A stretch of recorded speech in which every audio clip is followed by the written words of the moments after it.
প্রিয় দর্শক, স্বাগত জানাই এই ভিডিওতে। আমরা সকলেই জানি বাংলাদেশি যেসব প্রবাসী ভাই বোনেরা আছে, মানে 1,20,00,000-র মতো প্রবাসী ভাই বোনেরা আছে, তারা কিন্তু বৈদেশিক মুদ্রা অর্জনে একটা সক্রিয় অংশগ্রহণ করে। দেশের উন্নতিতে, দেশের অগ্রগতিতে, দেশের অর্থনীতিতে তাদের একটা সক্রিয় অংশগ্রহণ থাকে।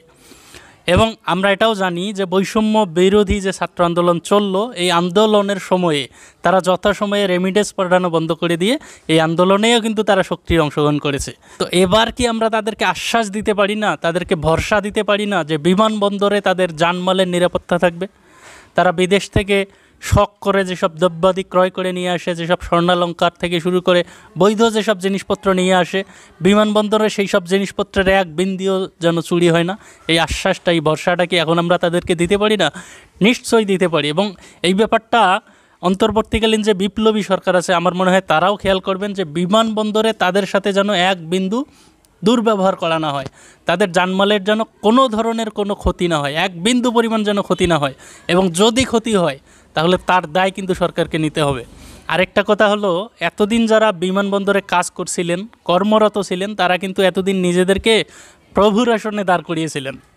আপনারা বিমানবন্দরের যারা যাত্রী, যারা বিদেশে গমন করে, বিদেশ থেকে ফিরে আসে, প্রবাসে কাজ করে, এই সকল যাত্রীদের, যারা রেমিটেন্স যোদ্ধা, একটা দেশকে অগ্রগতিতে যাদের সক্রিয় অংশগ্রহণ আছে, যাদের হস্তক্ষেপ আছে, তাদেরকে আপনারা তুই তোকারি ভাষা ইউজ করতেন, বিভিন্ন গালিগালাজ করতেন, তাদেরকে কামলা বলতেন, তাদেরকে ছোটো করতেন।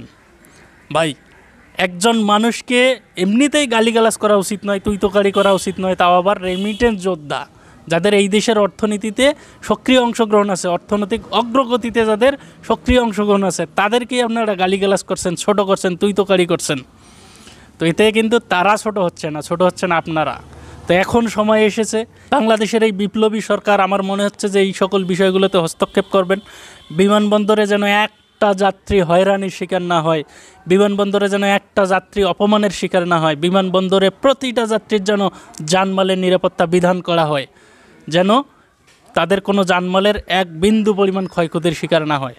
এবং আমার মনে হচ্ছে যে এই ব্যাপারটা বাংলাদেশ যেহেতু প্রতিবাদী হয়ে উঠেছে, এবং এই প্রতিবাদের মধ্য দিয়ে কিন্তু একটা বিপ্লব সাধিত হলো, এই বিপ্লবের মধ্য দিয়ে এই ব্যাপারটার প্রচলন করা দরকার। আমার মনে হচ্ছে বিপ্লবী এই সরকার এই ব্যাপারটায় নজর রাখবেন, এবং আমরা সকলেই এটার প্রতিবাদ করব। আর যদি বিমানবন্দরে কোনো ধরনের অনৈতিক কার্যকলাপ সংগঠিত হয়, সারা বাংলাদেশের ছাত্র সমাজ থেকে শুরু করে, সাধারণ মানুষ থেকে শুরু করে, পেশাজীবী, কর্মজীবী, শ্রমজীবী সকল মানুষ একযোগে এটার প্রতিবাদ করবেন।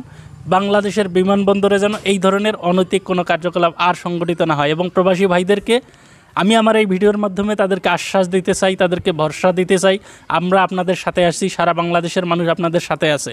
আপনারা যদি বিমানবন্দরে আর কোনো ধরনের কোনো হয়রানির শিকার হন, তাহলে তাৎক্ষণিক সেটাকে ভিডিও করে ফেসবুকে আপলোড দেওয়ার চেষ্টা করবেন, এবং আমরা তাৎক্ষণিক এটার প্রতিক্রিয়া ব্যক্ত করব। প্রয়োজন হলে, যদি প্রয়োজন পড়ে আরেকটা বিপ্লবের, আমরা সেই বিপ্লবে অংশগ্রহণ করব। যদি প্রয়োজন পড়ে আরেকটা আন্দোলনের, আরেকটা গণ অভ্যুত্থানের, আমরা সেই গণ অভ্যুত্থানের ভিতর দিয়ে আরেকবার যেতেও প্রস্তুত আছি।